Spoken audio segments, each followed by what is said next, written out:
পয়লা বৈশাখের জন্য কেনাকাটা করতে সেদিন চলে গিয়েছিলাম কাঁচরাপাড়াতে। না না, আমি কিন্তু একা যাইনি, আমার সাথে গিয়েছে মা, আর ওই দিক থেকে এসেছিল দি। আর আমরা যেদিন গিয়েছিলাম সেদিনের ওয়েদারটাও কিন্তু খুব সুন্দর ছিল। আর জানালার পাশে বসে হাওয়া খেতে খেতে আমরা পৌঁছে গিয়েছিলাম কাঁচরাপাড়াতে। আমরা যেহেতু দুপুর টাইমে গিয়েছিলাম তখন কিন্তু মার্কেটেও একটু ভিড়টা কম ছিল। আর ফার্স্টেই আমরা চলে এসেছি এক্সপ্রেস বাজারে। এখানের কালেকশনগুলো কিন্তু আমার বরাবরই খুব ভালো লাগে। আর ফার্স্টেই দেখো এসে দেখছিলাম কিছু টপ কালেকশন, এখান থেকে দু তিনটে টপ আমি নিয়ে নিয়েছি। মাও আমাকে কিছু জিনিস পছন্দ করে দিচ্ছিল, সেগুলো তোমাদের সাথে নেক্সট ভিডিওতে শেয়ার করবো। আর এখানে দেখো মা আর দিদি মিলে কিছু শাড়ি দেখছিল।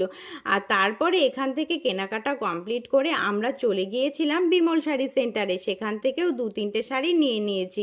আর দেখো রাস্তার ধারেও এখানে কিন্তু অনেক সুন্দর সুন্দর কালেকশন ছিল। এখানে কেনাকাটা করা কমপ্লিট করার পর আমরা কিছু আইসক্রিম আর কোল্ড ড্রিঙ্কস খেয়ে চলে এসেছিলাম স্টেশনে। তারপরে নেমে পড়লাম পায়রাডাঙ্গাতে। তো আমি কি কি কেনাকাটা করলাম তোমাদের সাথে কিন্তু নেক্সট ভিডিওতে শেয়ার করব। তো তোমাদের কেনাকাটা কত দূর কমেন্ট করে